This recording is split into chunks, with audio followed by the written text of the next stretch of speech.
My name is Jana Jeffrey. I'm a real estate agent in the Kansas City market. I'm also exceedingly sassy and sarcastic. So if you are looking for any advice on buying or selling, or have questions about financing or Kansas City or anything else, you are welcome to ask away, all the things. We're gearing up for Super Bowl Sunday, so pretty excited about that. Hey Brandy, I see you made it.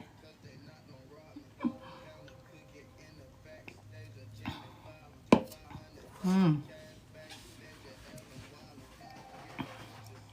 definitely ready for, I had a dream actually last night. I woke up from this dream where I kind of freaked out because I thought I missed the Super Bowl and we lost. And I woke up thinking that was actually happening. So, oh yeah. So that was kind of crazy, but it was a little annoying. Thanks for sharing, Brandy.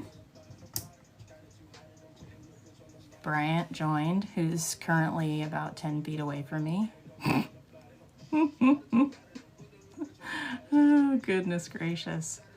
Okay, so yeah, so I was talking about, I have a little bit of a football crazy going on in my life right now. I love the Chiefs, and I'm a little psycho during the games, so it's a good time. I've been very stressed out about missing, like falling asleep and not making the game, which would be absolutely terrible. So I have a whole bunch of alarms set so I don't accidentally miss anything. Oh, good Lord, excuse me. But yeah, so good times, good times. All right, Brandy, girl, did you get your test done yet?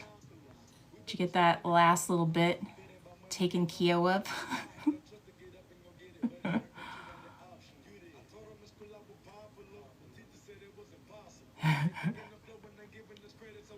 Good times.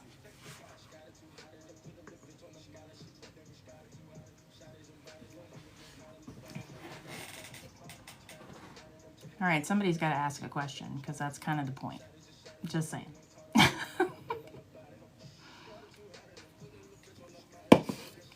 had an interesting situation over the weekend. With a client of mine, we went and looked at, we've been looking for like 2 months for them, and they're in kind of a difficult price point and sort of, wanting the moon, champagne on the beer budget situation. So we've been looking for a hot minute and finally find one. It's a mother-daughter situation, and the daughter absolutely falls in love with this house. Oh, really, Brandy? Hold on just a second. What the hell happened? Something about subscriptions being required? Aha. All right, I think I got it. Hopefully that fixed it. Y'all, I'm new to this stuff. I don't know how this show works. I was just clicking buttons earlier today, and apparently I messed myself up. So there you go. All right, Brandy, try now. Maybe. Anyway, so mother-daughter combo buying this house. Hi. Thank God. There it is. Sorry. So they're buying this house. The daughter loves the house. Mom hates the house. But I went and previewed it first, and the seller happened to be there and decided to give me a tour of the house. And you guys, I'll just tell you now, if an agent is there to walk through your house and you are the seller and you are represented by another agent, just stay outside, because I'm going to ask you a bunch of questions and I'm going to press you till you give me the answers. So this guy told me so much stuff, like how much they bought the house for, how much their renovations were, what they didn't take care of, that his listing agreement was expiring in 2 days, and then he was just going to rent the house out if he didn't find somebody to buy it. They started out at $300. It's now $224,900 or something like that. He told me way more information than I would have ever gotten out of his agent, for one. And two, way more information that unfortunately I had to share with, well, fortunately or unfortunately, but I had to share it with my client. And she had an interesting request of me. her whole thing was, why don't you wait until the listing expires so we can save the money that he would have had to pay his agent. So basically cut the agent out of the deal. And I'm like, oh boy. I understand the concept. I understand the thinking. I'm trying to save some money. I get that. But unfortunately, because we'd already looked at the house while it was listed with this guy, any offer I would have made for any client at that point, he wouldn't know who it was. He would just be expected to be included. And those are written into our listing agreements, actually. So anyway, she asked me to do that. I was like, I can't do that. It's a code of ethics violation if I did something like that. So I can't wait, and hope that his listing expires and then try to swoop in on it. Like, that's just not how I roll. I'm also the managing broker for Real Broker in Kansas and Missouri. So we have about 400 agents. And if one of my agents would have called me and said, hey, my client wants me to do this, I'd say the same thing I told her, which was absolutely not. So good times. That was super fun. That's a quick little client story. But we made an offer, very low, $15,000 under current list price, which was like $76,000 under their original list price. And we made this offer. They came back to us pretty close to their current list price. We also had a whole bunch of repairs that totaled to be about like $12,000 written into our offer. Like, these are going in early. We're not waiting for inspections on these. Oh, and we still want our inspection period. Super low offer. So I was like, oh God, well, I guess I needed some practice writing a contract today. It's fine. Thank you for the roses in the fire. Brandy, you rock. So, God, well, now I forgot what I was saying. Great. It's a stupid song. There we go. Oh, we got an excellent deal on this house. So we went back to them with another price, which was about $10,000 under where they are now instead of 15, and they bid, and we're under contract. And that seller's gonna have to bring money to the table. Like, he just shouldn't have shared so much information. He was willing to pay closing costs. He told me that we were walking through. He's willing to like completely tuck point the basement. I'm like, check, that's going on the list. Willing to do termite treatment for there's one section that looks like there's some old damage there. Like, all the things. And I'm like, yeah, it was fun. It was a lot of fun. But I'm at least glad we're under contract at this point. So it's 56 houses. No, 57 houses over the course of 3 months. So that was a new one. I had 46 was a record previously. Brandy, fingers crossed. I thought the state laws were going to be hard. Nope, that was easier. I know, it's really unusual and I'm not trying to out you or anything, but since you mentioned it, no, you're not bad at all. But it is odd that was it that you passed? Oh yeah, you passed the federal. Most people fail the federal version, the national version of the test. And pass the state, because the state stuff is so much more detailed than the national questions and stuff. Yeah. Yeah. So hopefully, I think you said you have it tomorrow. You're going to go back tomorrow? Take next Thursday. Gotcha. I'm excited for you. You'll get it. If you keep using that Exam Smart thing, you'll totally get it. So definitely keep playing with that for sure. Yeah? Girl, what haven't you done? Nursing, law school, wine bottling, real estate, like, just like a Jenny of all trades. Good. That's awesome. Phlebotomy, nursing. It's the same thing. Just kidding. That's funny. Why is it? It's got like a little. Oh, you're a level 8. I don't know what that means, but congratulations. You have some kind of weird icon next to your name that I'm like, what does that mean? I'm learning a lot screwing around with this live stuff. There are way too many options on here and way too many weird things. I don't know. This is very strange. On the podcast today, you're funny. On the podcast today, we recorded episode 16 today with Moxie. And one of the stories that we were talking about was a client of mine. It was a seller client, actually. And we ended up not being able to close like the day before closing because the title company decided they didn't like my Middle Eastern clients making more than $100,000 on the sale of their house. So they politely declined to close the day before closing. And we ended up having to go find an entirely different title company. But when I'm having the conversation with the closer, with the person who called to tell me they weren't going to close it, she actually admitted that it was because the owner of the company, it was a local business, which I'm a big proponent of using local as much as possible. If the service exists and it's quality service, you know. So they're a local company, very well known in our area. And this particular closer is someone that closes a lot of transactions for a few other high producing agents and friends. So I thought it's going to be great. No big deal, right? Well, yeah, they, when she called to tell me that they weren't going to be able to close it, and I'm like trying to dig a little deeper, but knowing she's probably not going to give me all the info. I was like, tell me why, what's the problem? And she's like, well, the owners are just uncomfortable with the money they're going to make on this house and where it might go after. And I was like, so let me just make sure I heard you. You're saying that, no. I'm not doing 2 Chainz today. Thank you. Notorious B.I.G. instead. You know, kicking it back.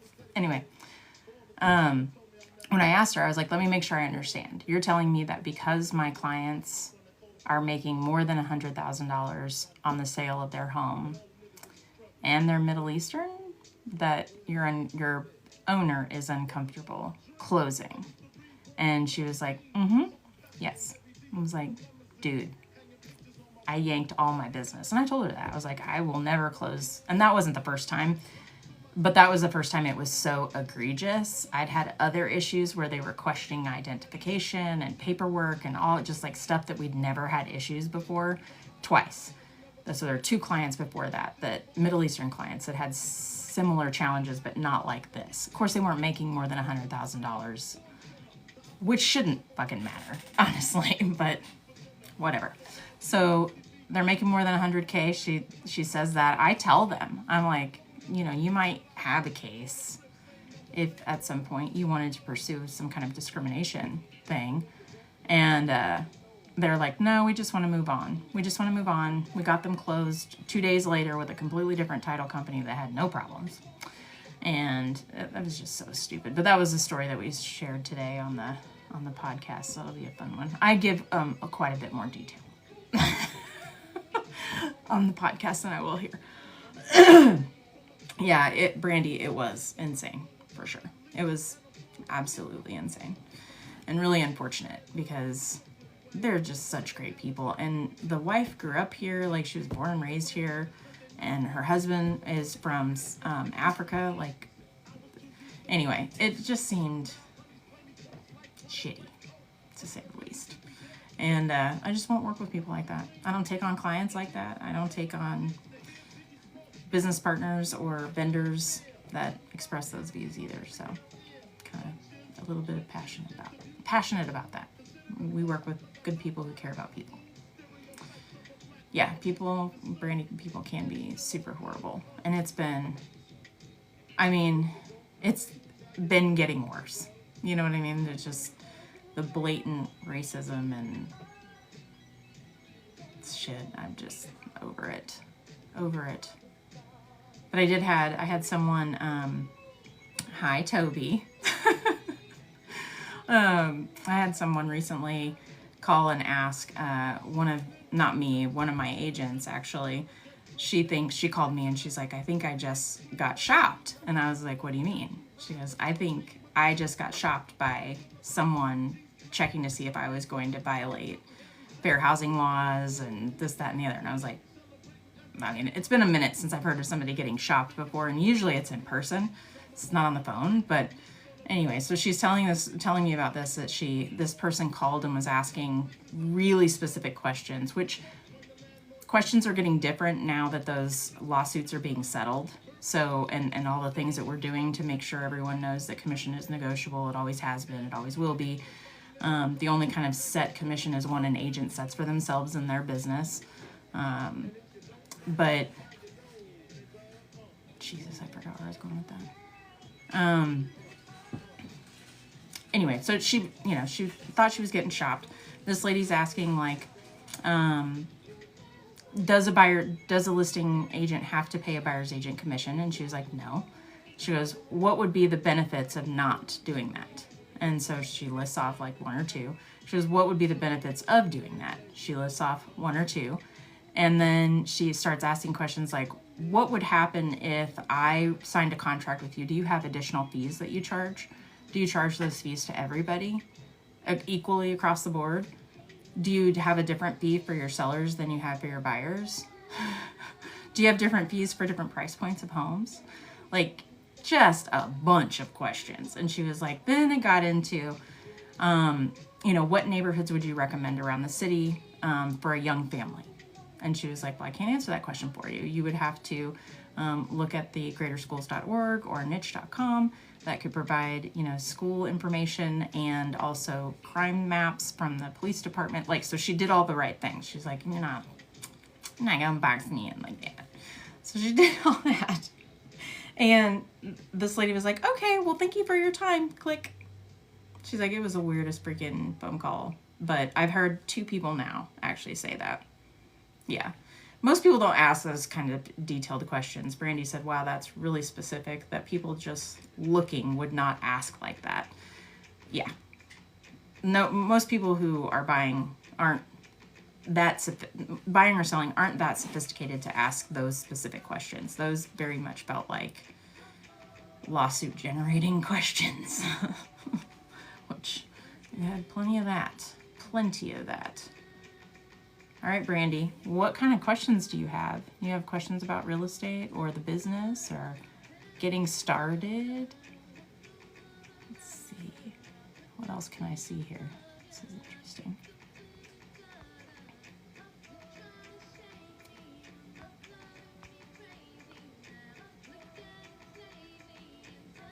Trying to make sure I'm not screwing anything else up here. Maybe I'll put me the other way. There we go. Now you can actually, read it. So see, I'm finding all the things. You're nervous, worried about marketing. Well, I will say this. We already have the system set up for you. So he'll just do it. But marketing yourself, yeah, I could see that. You're not a shy person, though. So I really don't think you're going to have a lot of challenges. I mean, and you've done sales positions before too, so you're comfortable around people. You like that energy that comes with interacting with a lot of people. So that's honestly, the vast majority of people have an issue with that, like yours truly. I don't talk to just talk. It's not enjoyable for me to talk about the weather for minutes on end. I'm much more interested in having a deeper, more meaningful conversation about something other than, weather and things like that. Thank you. I think I'm great. Let's get you past so you can have like that. Thank you. I think I'm great. Let's get you past so you can actually. Sorry about that. Text messages popping up, driving me crazy. You're the reason I for sure wanted. Aw, really? That's interesting.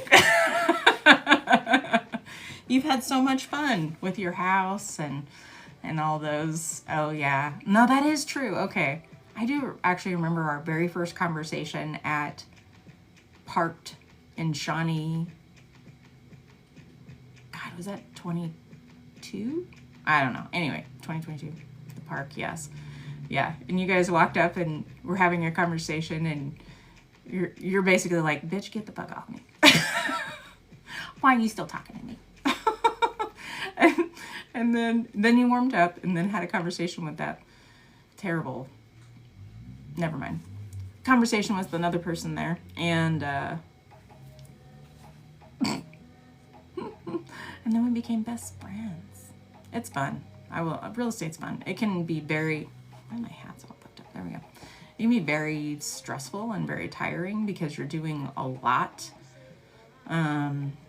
You're doing a lot of self-promotion and marketing, lead generation, trying to find clients, trying to find a different angle to find clients. You know, you're working a lot usually. And so it can be stressful because you're not going to see the results of anything that you're doing for 60 to 90 days.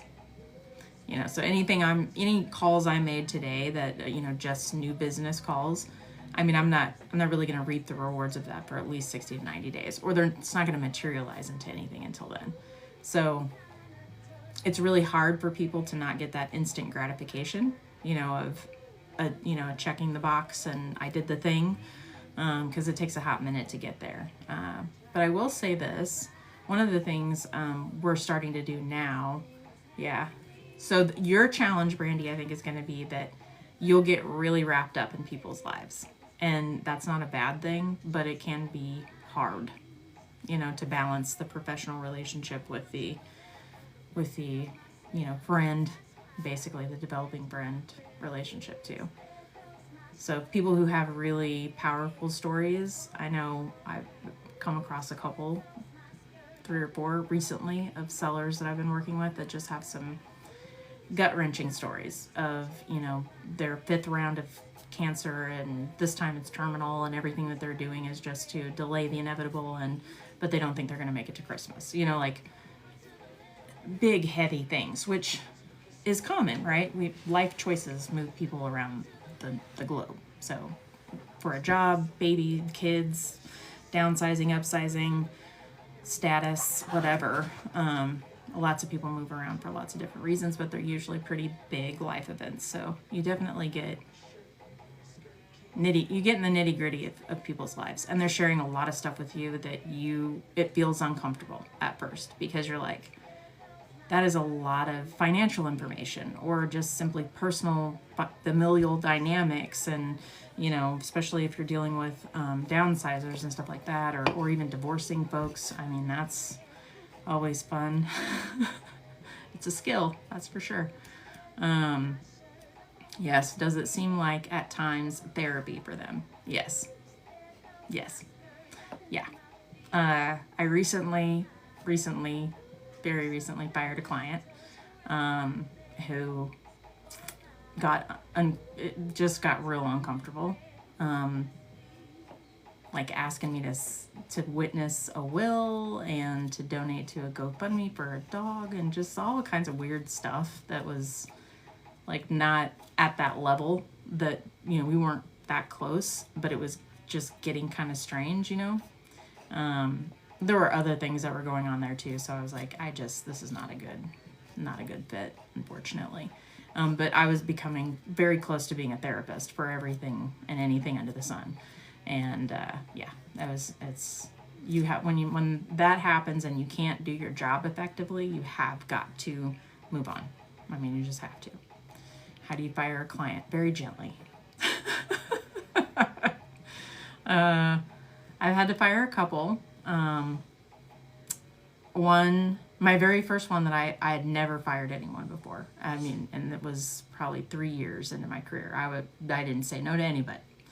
And I started working with this guy who's an investor, a new investor. So he hadn't bought anything yet. He'd never rehabbed anything.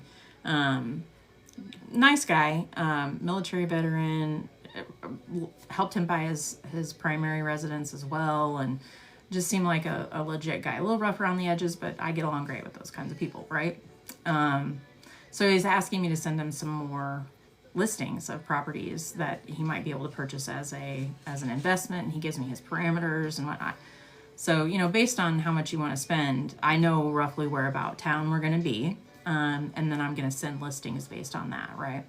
So, and then I also think make a good investment based on the criteria that my client has given me. Anyway, so he gives me this criteria. I find probably 3 or 4 properties that are just spot on, going to bring in the cash. You know, big maintenance stuff had already been done, yada, yada, yada. I'm in the middle of Lowe's, and he calls me and starts throwing around a lot of unfortunate characterizations and words for people in a community, and was saying things like, I will never buy anything next to those people. I don't want to be in those neighborhoods. And I'm like, okay, help me understand though, because there were no restrictions on location, for one. And two, I don't really appreciate that he'd said it a lot worse. Okay, so I'll just say that. A lot worse. And I'm in the middle of Lowe's, and I look at Bryant, and I'm like, I'm going to have to let this guy go. I'm going to let him go. And I was like, XYZ, we are no longer a good fit for one another, unfortunately. I think I would have a really hard time professionally representing you moving forward. That is a disservice to you, and it's a disservice to me. So at this point, I think I would like to refer you to another agent that I think would be a better fit. And if there's anything I can help you with in the future, I'd be certainly happy to talk about it. But at this point, I think I would like to get you connected with another agent. And then I'll refer him. And I did. And so he kept coming back for a long time. Like, hey, I saw this other investment property. Can you run these numbers? And I was just like, as I said before, this is no longer a good fit for me professionally. So if you would please reach out to who I referred him to. And then this last one was just, yeah, a spastic client that couldn't make up his mind. So, but gently. I mean, it really is. It's about acknowledging the situation, talking about the challenges and the path forward, and being very collaborative in that discussion, because usually they get there with you by the end of it. Where you're kind of helping them see that this is not a good fit, right? Or you could be very direct, and I've never had to be quite so direct, but I've seen other agents fire clients very directly, and I just, I don't know. I don't walk away from, I can't imagine I would walk away from that kind of a situation feeling really good about it, so I don't do that. Do you suggest a different phone number for clients to call versus using your personal? Yes. So I've done 2 things. I have a Google Voice subscription, which is very cheap, but I have one phone number set up on Google Voice, but it still rings to my personal phone, but I don't have to give it out. The other thing is, with the CRM that we use, you will get a phone number assigned to you that has that feeds directly into the CRM. So essentially the only people that should ever be calling that are like clients or vendors, right? People who you professionally deal with. And then you can kind of keep track of those conversations in the CRM. So you could always use that number. But that's one of those things where you don't have any control over it. So like if you ever went somewhere else, or we changed CRMs even, that phone number would be tied to that CRM. So honestly, I think probably the Google Voice would be my recommendation. That would be probably the best way to go, honestly. Marco Polo is also cool. Yes, I liked, I don't have anybody that really does Marco Polo very much anymore. Like, I had a whole group of friends and family that were super into it for the longest time.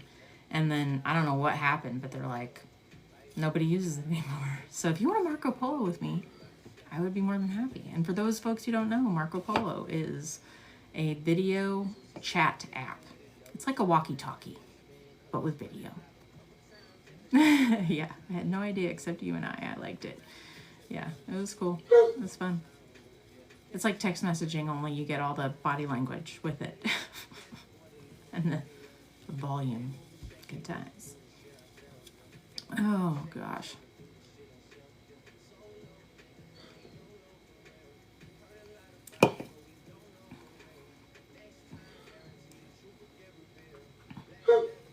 How are things going with the house? What? Having surgery? Are you cray-cray? What's happening? What? You don't put it in the comments. We can talk about it later. That does not sound fun. Not at all. Mm.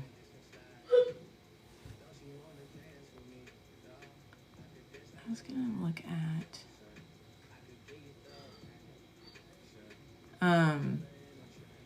with the therapy thing with clients. I will say that it can be really cool, to be that vulnerable and in relationship with someone to that level, and it's still have a professional tone to it. I mean, usually, you're in a healthcare setting when you hear most of that stuff, or you're in, some hospice or something like that, where you're hearing like, someone's life story and what happened to their kids, and their husband passed away or whatever, ran off with some girl or drained the bank account. Like, you get it all of it.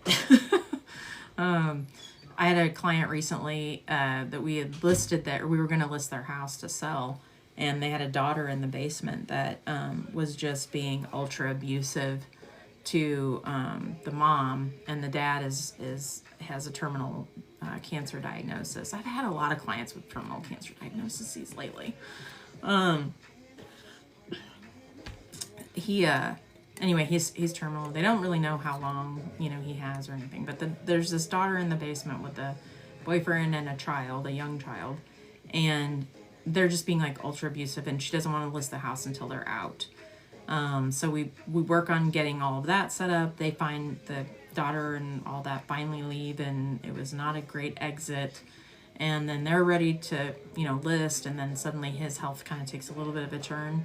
And with the interest rates being where they are, and when they bought, their downsizing of payment was a small downsize in payment was going to be a significant downsize in the size of house.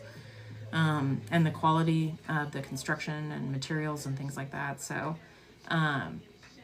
they decided not to sell because his health had taken such a mostly because his health had taken such a terrible turn.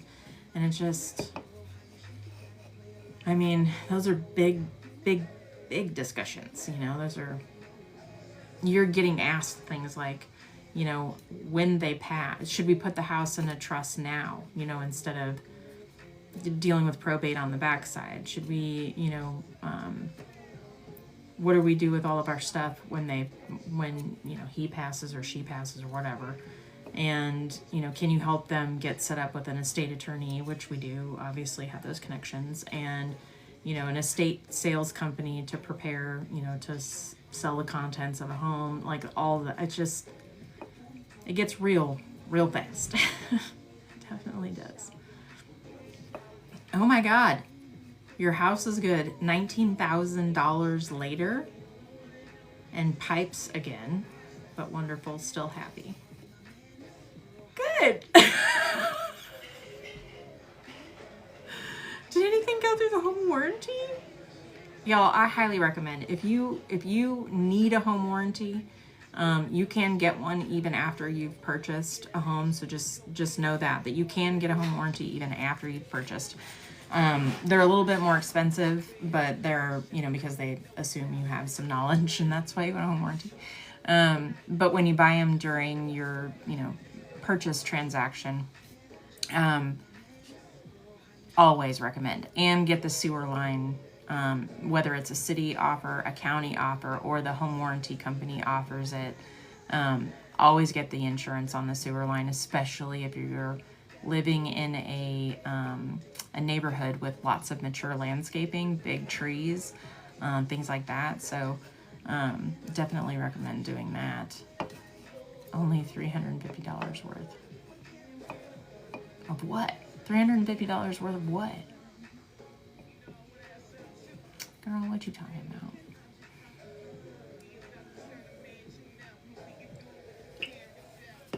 I think I need a co-host to keep me on track. Insurance. Oh, for the home warranty. Okay, so insurance. You went through homeowner's insurance. That's good. You will. Girl, let's get it on. Let's go. I'm kind of surprised. Was it insurance or was it your home warranty? Because can't do this song. They will ban me on TikTok for that.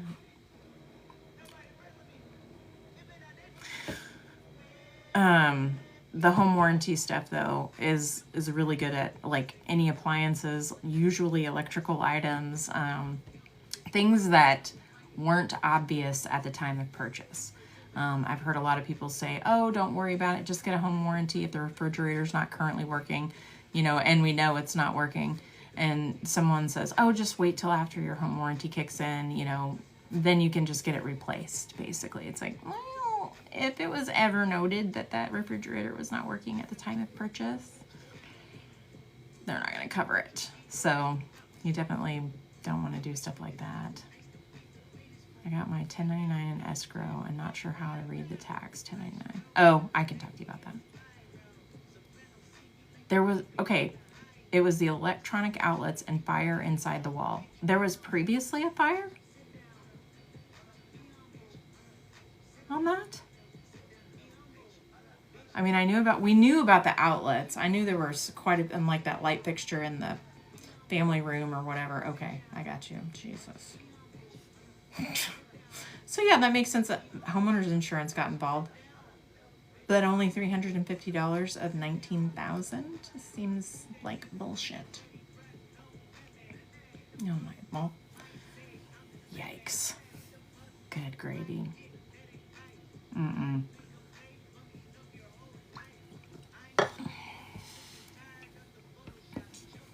I had someone, I mentioned that sewer line coverage, because I had someone buy, gosh, it was two years ago, yeah. And she kept up on her sewer line coverage. And she was in an area with a lot of mature landscaping. And so she was, those like roots were digging into the plumbing and whatnot. And unfortunately she had a full backup into the house, the whole 9 yards. It was disgusting. And they replaced the entire line from the house to the street as a result, because it was like those roots were just in there like crazy. So that was, I mean, I recommend doing that if you ever had to deal with that stuff. In this house? Jesus, Brandy! Yeah. Wow. This was a rental. It was a rental before, wasn't it? Mm-hmm. Mm-hmm. Oh my God. That is freaking insane. Yikes. Holy cow.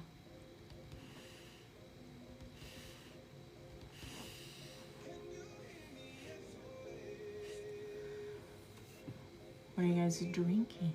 I know you still love your house, but Jesus. I mean, you kind of almost have to now. You don't have a choice. You gotta stay there and recoup some of that losses in equity, crying out loud.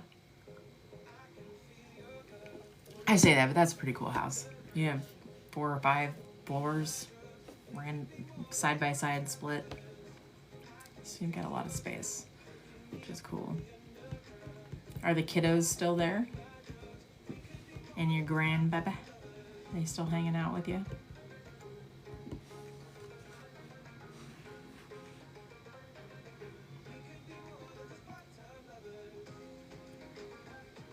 Mm-hmm. Thinking of going to the treasurer's office and see about auction deed land. Jackson County on the Missouri side. Oh, that's so cool. Be out in like 3 months on their own. Oh, so cute. Jackson County does their tax sales usually in late August, early September. And then they have a smaller tax sale around like the first week. It might actually be happening like in the next week or so, actually.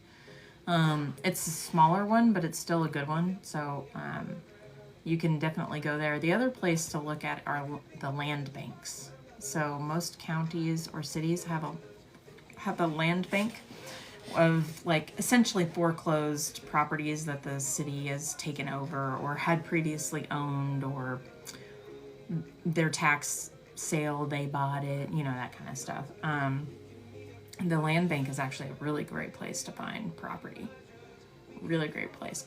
Girl, you're going to have a plethora of opportunities. Really want investments. And when you're in the thick of it, you're really in the thick of it. You see a lot. And I think the hardest thing, I think, for first-time investors is really narrowing down what a deal needs to look like to be a good fit for them. And I say that because you kind of need to know, what does the back end of this need to look like in order for me to get excited about it, to want to be, engaged and rehabbing and constructing in this property for the next 6 to 9 months, getting it ready for whatever, right? I mean, it's got to be something super passionate about, but also know what your limits are, So like, for example, for me, I won't, on the fix and flip side, there has to be at least $50K profit built into it. So on the back side, after all expenses, after the purchase, closing costs, the whole 9 yards, principal we don't usually pay principal when we're doing this, just interest only loans. But after all of that, I have to walk away with at least $50K.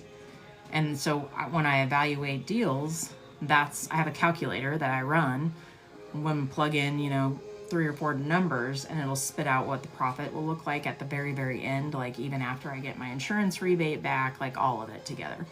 And most things that have been for sale for like the last 2 years are just outrageous. You will never make that, but I have investors who are super comfortable making 10 to 15 grand. Those are usually pretty experienced, pretty not risk averse folks, you know what I mean, that are willing to kind of take a bit of a gamble on something. Those folks definitely take on some riskier projects. So like, I said, mine's pretty conservative. I have to walk away with at least $50K, which generally means I can't buy a house that's had a fire, like not a big fire, because it's significant structural. There's a lot of permitting and architectural stuff that has to go into it, and plans and approval by the city and the blah, blah, blah, and all this other shit. And so I won't touch buyers' houses. But I know that now. I didn't necessarily know that in the beginning. I'm like, damn, that house is cheap.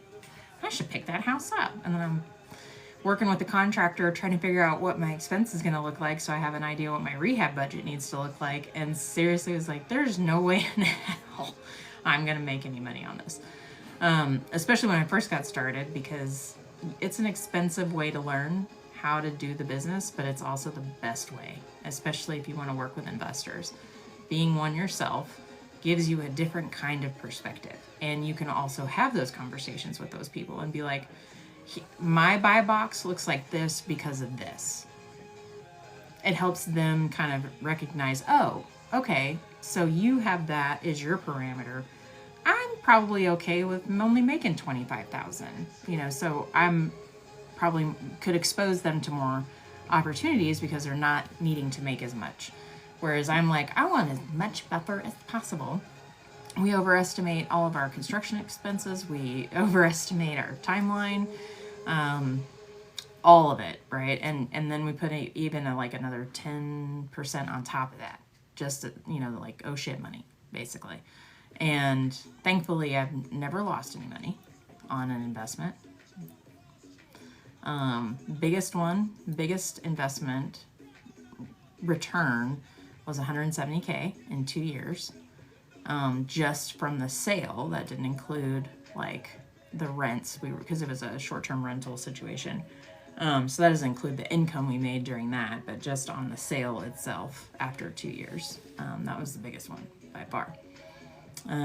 Littlest one I think was like 45K on the backside. So pretty much stick to my plans. I definitely can't wait to be on that level like you.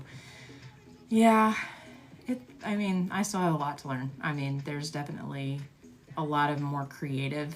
I've started to kind of dabble a bit in the creative financing arena. In fact, that's how we bought our short-term rentals, was actually through seller financing that we had out at Stockton Lake that we sold 2 years ago.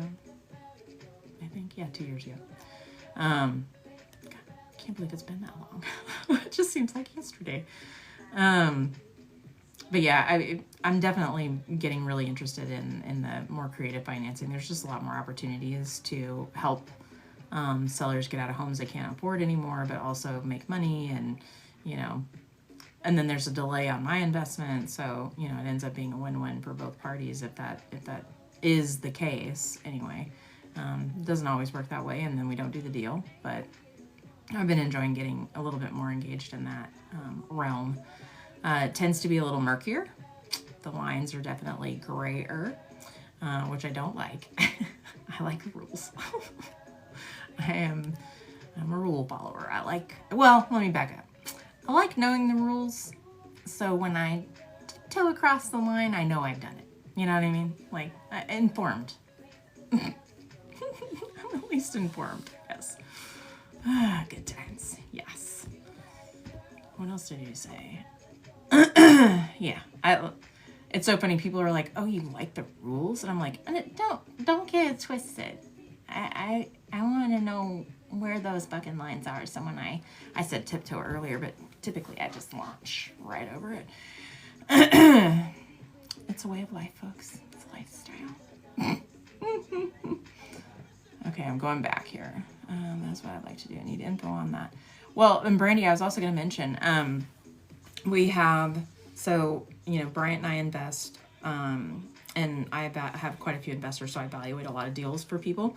But then on top of that, Jamie Zems, who's an agent on our team, is an investor agent, primarily she focuses on like her investments, and mostly only sells when like her Airbnb clients are coming into town to, find a house, and she connects with them because she's a real estate agent. So, she's licensed and everything. So but she only does investments. So you'll be in good company. And there's a whole group of people that, the agent investor community, the true agent investor community is pretty tight around here. So it's a good group to get involved with. The larger investor groups are great to get involved with, but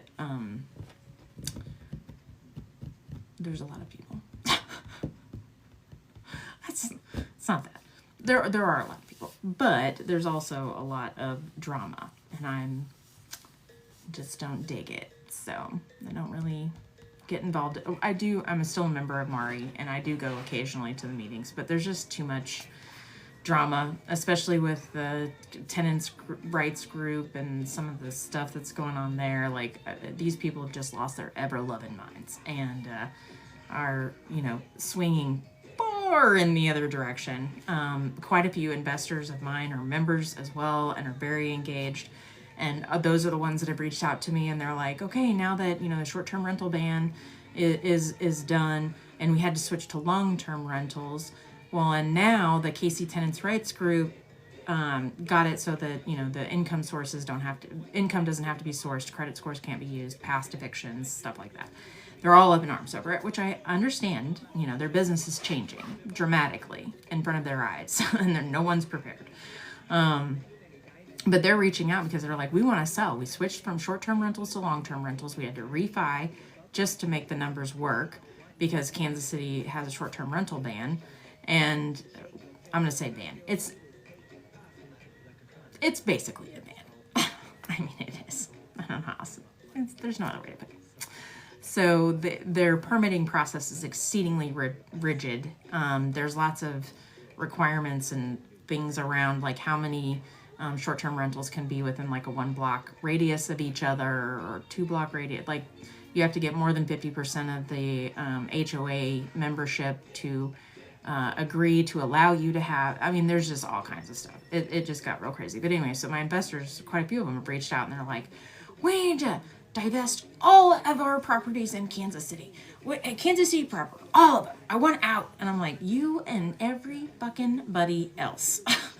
Like, maybe write it for a minute, because there is a lot spilling onto the market, and they're great investments for people who are comfortable with Section 8 rules, are comfortable with HUD, being engaged in their, landlording business.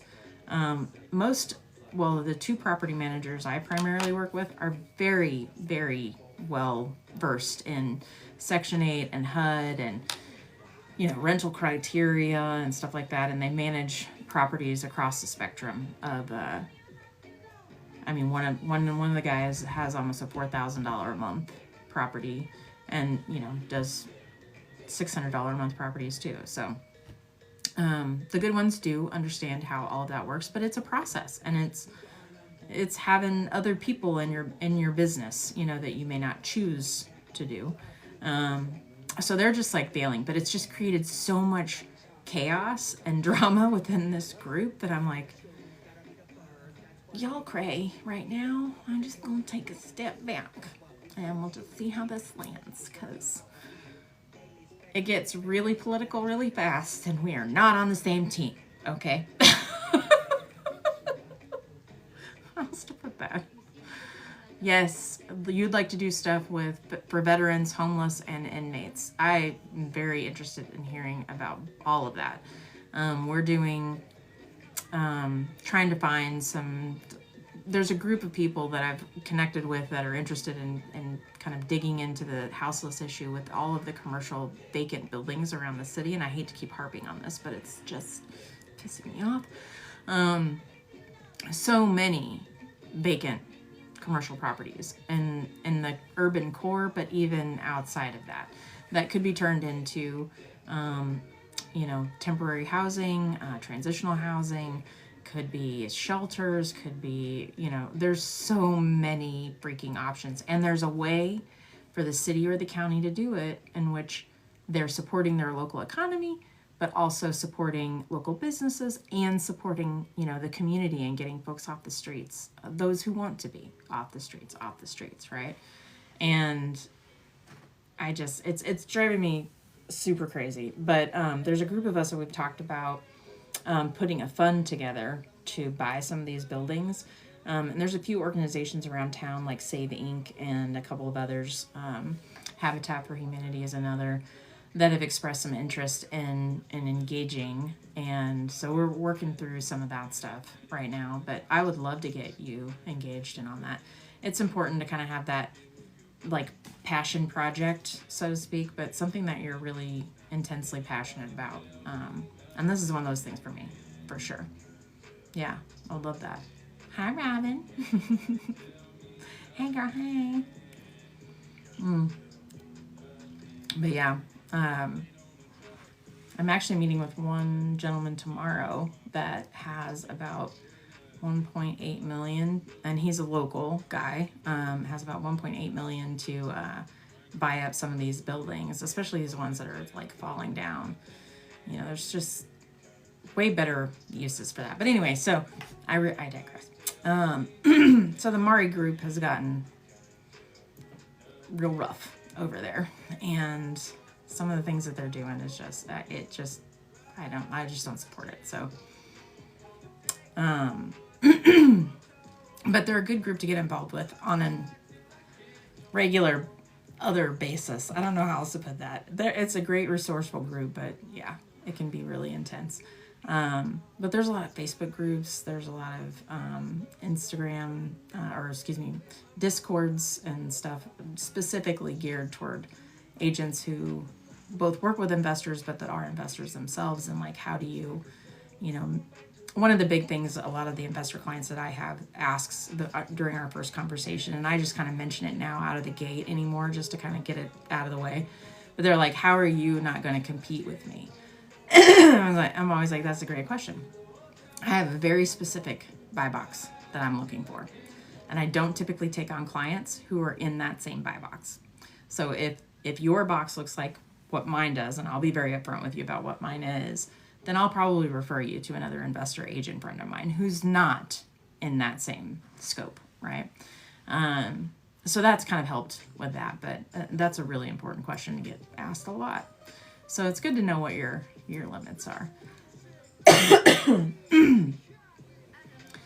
Yeah, and Real has a military division that I belong to and that you would qualify for. So that's definitely something we'll get you tapped into too. It's a great group of people, and especially with Fort Scott and Fort Leavenworth and Whiteman, and there's a couple more. I mean, there's tons of opportunity to get very involved in the veteran community. And you already are, so it's just kind of a nice parlay into stuff that you're already doing. So that'll be awesome. Robin, how the hell are you? I miss your face. I think I'll probably see you on Friday, but not for a great reason. But poor Molly. I'm glad. You said I'll be good. Your grandson is growing like a weed. He's a full-grown man now. He is an actual full-grown man now. Good times. Thank you, Brandy. Apparently you helped me hit a goal because there was like some kind of like clapping or something. I don't know. I really probably do need to spend some time to go through these features because there's just so many things moving on the screen. I don't know how to explain it. It's terrifying. Anyway. Yeah, I had to get 5 out of... Yeah, I didn't even know what I was doing. It's like, set a goal. I was like, okay, fine. I don't know what that does, even. But it sounds really good. So I'm excited for it. In fact, it's prompting me to put another goal in. And I'm like, come on now. Anyway. Oh, does it? Oh. Maybe I should pay more attention to that. Oh my gosh. I have the Facebook monetization thing on. I clearly need to post more inspo pics because those are the ones that do really, really well. Yeah. Well, good to know. I am doing these every week now. The more lives you go, the better. Yeah. So I'm going to do these every week on Wednesday. So I'll do a better job of promoting it today. I only promoted it today because last week it felt like an onslaught of nonstop AMA bullshit. So I whittled it down a little bit this time, and here we are. So, but yeah, every Wednesday at 7, I'm going to do this from 7 to 8. And depending on how the conversation goes, if we've got a lot going on, then I'll hang on for another 10 minutes or so. But specific talks and subjects. We should talk. I only probably, 2 months ago or something, had enough people that I could go live, you know? I finally hit the magic number. So it's kind of funny, but I'm excited. This is my second one, so it's definitely different, and I don't know, I like it. And, you know, frankly, we need to get a little amped up because the boys are going to be working it this weekend, and we got to support them. Anyway, is anybody going to Las Vegas for the Super Bowl? Brandy, Robin? I know we're obviously not, but that seems like a crazy time. There's way too many. I won't even go to the parade because that's just too many people shoved into a very small part of town. I will be excited from afar. Yeah, $8,300. Okay, so I had a friend who was pricing it out like right after they won the last game. I was pricing out tickets for his family of 4. That was airfare, hotel, rental car, and the tickets to the Super Bowl and some other stuff. And yeah, same girl. I'm not fucking going anywhere. I'm gonna be home in my sweats too. But he's posted this picture of how much it cost, and for his family of 4, it was almost $86,000 in Vegas. Meaning, you at least need another 40. I'm just kidding. Or 400. Something. I don't know. I was like, that's nuts. I know, I guess Moxie's going, but not going to the game, but she's going to Vegas. They were already going to be there anyway, so. Well, there's a few people going. Travis Ritchie is going. Him and his family are going. There's somebody I saw that was trying to sell their tickets, and they had like this very cumbersome schedule of events and shit that they were all involved in and had tickets to go to and stuff. It looked like a pretty expensive package. It didn't seem, you know, I think that she was selling them for like $2,200 a piece. It seemed really cheap compared to just for an entry into the stadium. Pay $8,300. That sounds awful. Awful. Yeah. I don't know this. I can't. I won't even. I mean, I would love to have like season tickets to the Chiefs. I'll be honest though, I'm not sitting there in 20-degree weather, 0 weather. No. No, but I'll sell somebody those tickets. You know what I'm saying? I'd love to have Chiefs tickets. That would be fun. But they're so expensive. They've gotten so expensive. Just even for nosebleed section. It's terrible. So I'm content to watch it on my TV. drink my quirks and hang out at my house in my sweats like Robin. For real. Okay, friends, we are at 8 o'clock. Like I said, I'm going to do this every Wednesday at 7. So if you have any weird questions or this was great talking about, you know, your first foray into real estate, Brandy. So I'm excited. I'm very excited. So thanks for joining me and helping me hit my goal. I really appreciate you. And I will see you next week. I'm sure I'm going to see you sooner, but I will see you here on TikTok Live next week. Bye, guys. Yeah, I'll see you Friday. Oof. Big hugs. All right, bye. I don't know how to make it stop. See you soon.